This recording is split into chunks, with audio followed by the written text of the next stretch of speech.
大学分发2学今仔放榜，今年的录取率是有9%。大学的招生欠业有6464个，是10当来第2悬的纪录。其中有4间大学接收到2成5个学生囡仔哦。文化大学欠业有1342个人，上侪。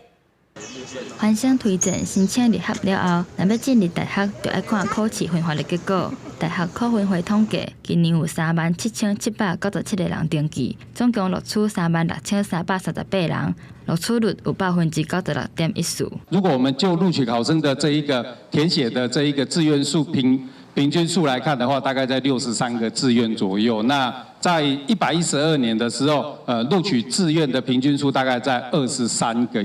今年29间学校计共6464个名额，若是以分发入学来统计，现状真理、大业、甲福冈4间学校欠的课比率是超过75%。若是以欠的人数来看，文化大学欠1342个人上侪。若是以学群来分，管理学群欠1273个人上侪，占该学群的比率也是上悬，有31.56%。搁进一步看，管理学群内底，国际企业合类欠449人是占上侪。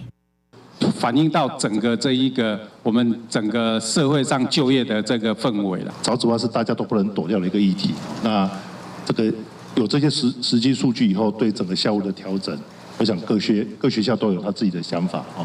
招联会指出，去年是新课纲改制了后头一届招考。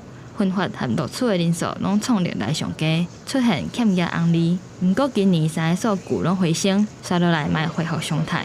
面对囝愈生愈少的挑战，考分会认为各大学要经营出特色，提供学生跨领域的课程，才会当吸引人来读。记者综合报道。